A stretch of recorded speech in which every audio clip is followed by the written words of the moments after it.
Have you ever lost a dream, not because it was too hard, but because you spoke it too soon? There was a time when your idea felt alive. It was quiet but powerful. It lived inside you like a small fire. You could feel it. You believed in it. But then, you told someone. Maybe it was a friend, maybe your family, maybe even strangers online. And for a moment, it felt good. They smiled. They said, "That's amazing." You felt proud. You felt seen. But something strange happened after that. The fire became smaller. The excitement slowly faded.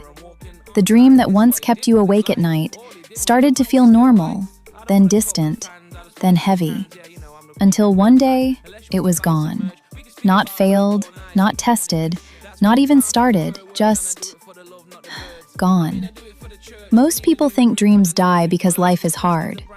But the truth is more silent than that. Some dreams don't die in action. They die in words. It usually begins with a feeling, a sudden spark, a new idea, a quiet voice inside you saying, "This could change everything." And in that moment, you feel different, strong, clear, alive. But instead of protecting that feeling, you rush to share it. You open your phone, you tell a friend, you imagine their reaction before you even begin. "I'm going to start a business. I will change my life.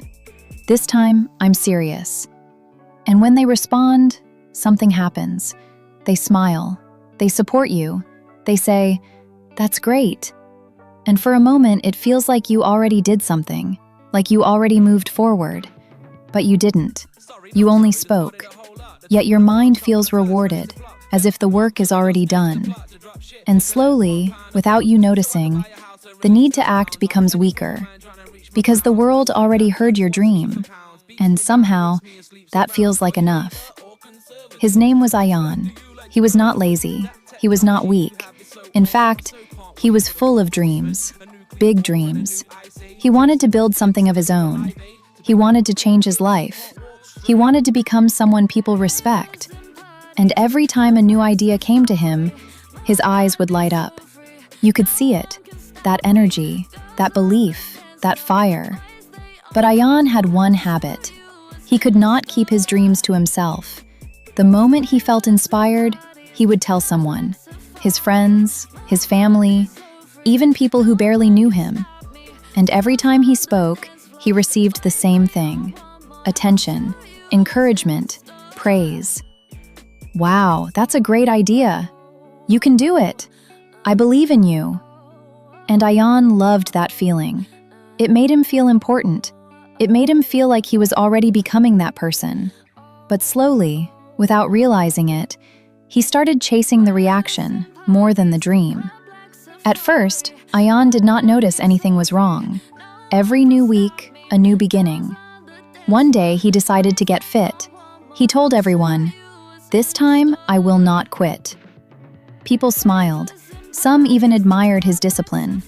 For a moment, he felt strong. But a few days later, the energy was gone. The gym felt heavy. The routine felt boring. And slowly, he stopped. Then came a new idea. "I will start an online business." Again, he shared it. Again, people reacted. Again, he felt proud, like he was already moving forward. But just like before, the excitement faded. The same thing happened again and again. Learning a new skill, waking up early, changing his habits.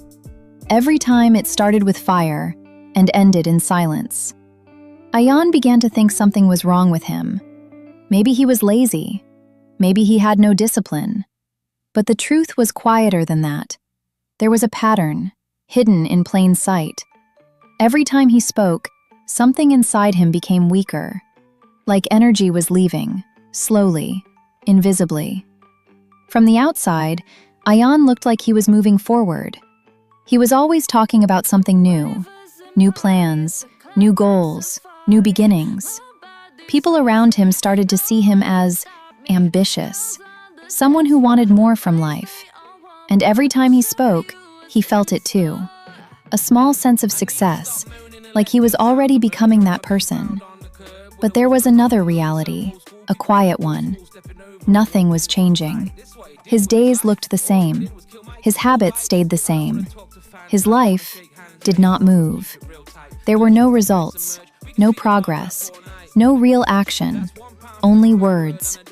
And those words were dangerous, because they created an illusion.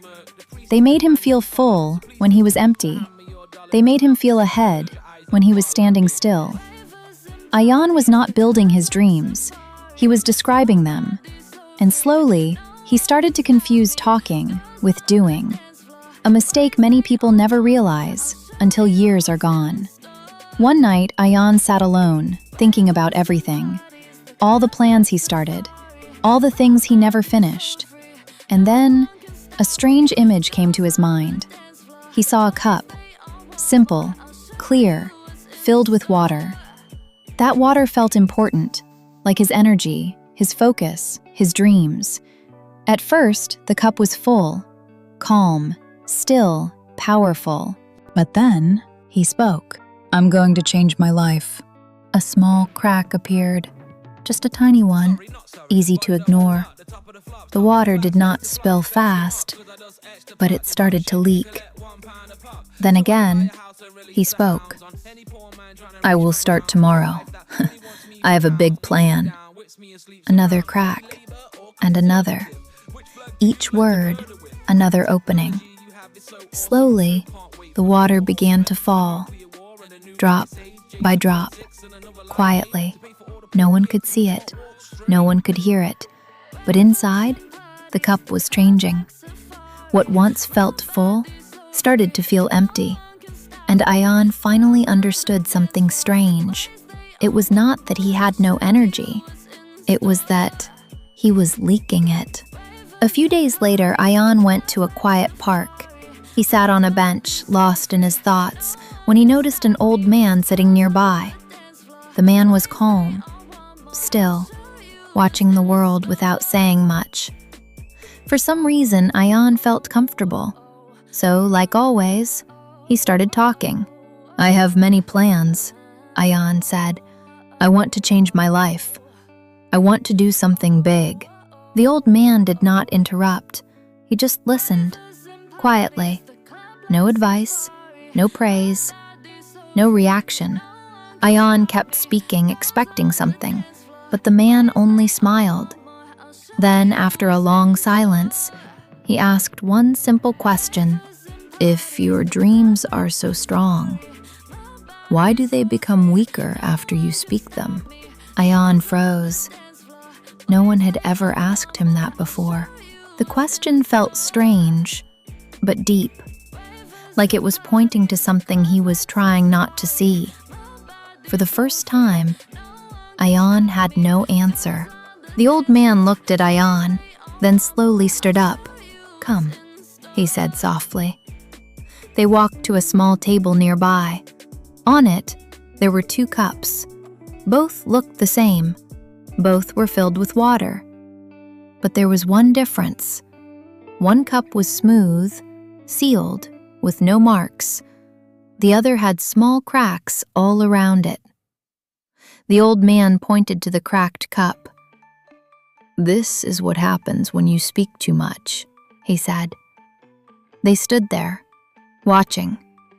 At first, nothing changed, but after a few moments, small drops began to fall. Slow, quiet, almost invisible. The water level started to go down. Then he pointed to the sealed cup.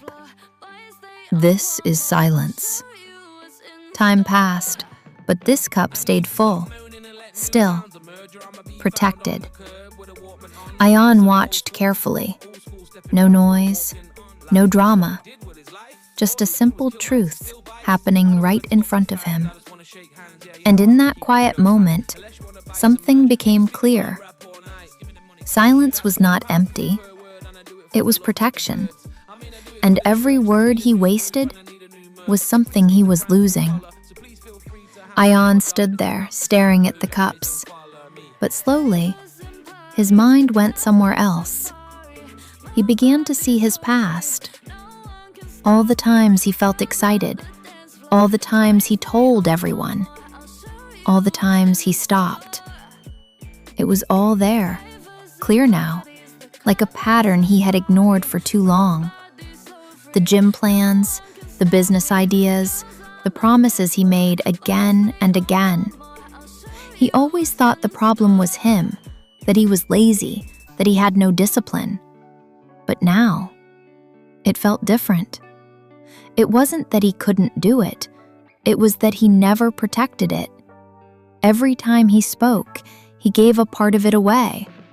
Every time he shared, something inside him became weaker.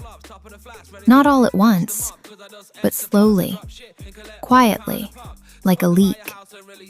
Ayan took a deep breath. For the first time, he saw the truth.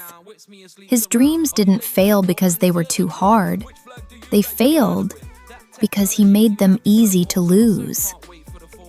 The next morning, something changed. Ayan woke up with a new idea, but this time, he said nothing. No messages, no announcements, no, "I'm starting today." Just silence.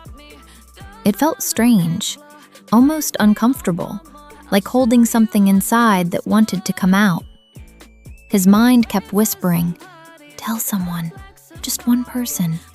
Share it, you'll feel better." But he didn't. For the first time, he kept the door closed. He started small, a quiet action, a simple step. No one saw it, no one praised it. There was no applause, no encouragement, only silence and his own thoughts.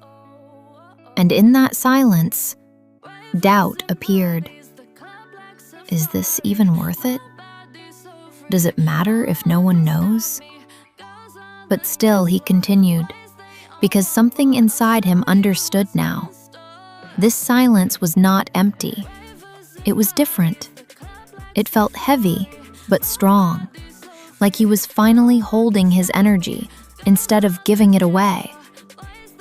Days passed, then weeks, and something unusual began to happen.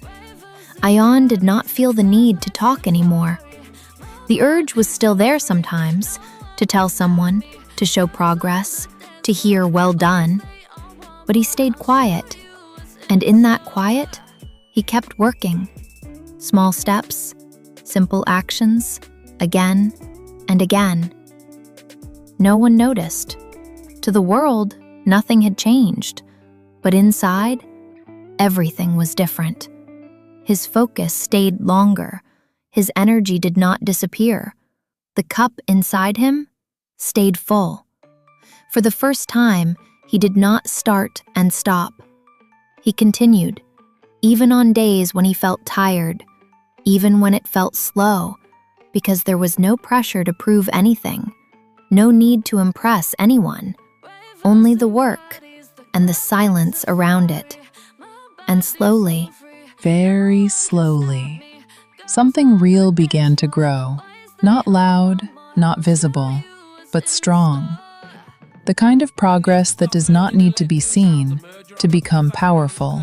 Now, let me ask you something. How many dreams have you shared before you even started? Think about it. That idea you felt excited about, that plan you told your friends, that promise you made out loud. What happened after that? Did you follow through? Or did the energy slowly disappear? Be honest. How many times did you feel proud just by talking? How many times did you lose the drive after people said, "That's great"? You thought you were moving forward, but maybe you were only speaking. Maybe the problem was never your ability. Maybe it was where your energy went. Every time you looked for approval, you gave away a part of your focus. Every time you explained your dream, you made it a little weaker. And now the real question is, how many more dreams will you lose before you finally protect them? So what should you do now? It's simple, but not easy.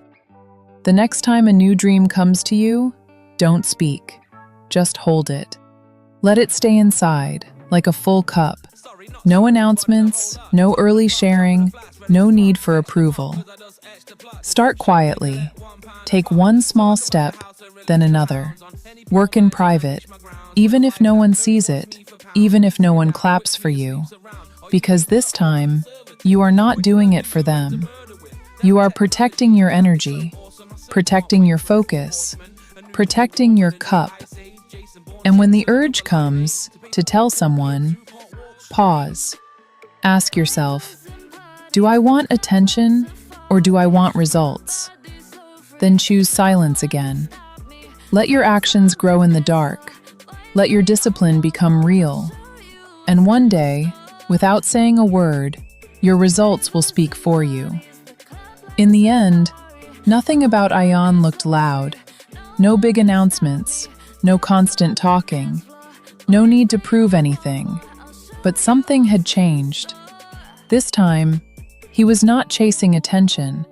He was building something real, quietly, patiently, strongly. The same world that once heard his plans now saw his results. And he didn't need to explain anything anymore, because the work spoke for him. That is the power most people never understand. They think success needs noise. But the truth is, the strongest things in life grow in silence. So remember this. The next time you feel the urge to speak, pause, protect it, let it grow where no one can touch it. Because some dreams don't die because they are impossible.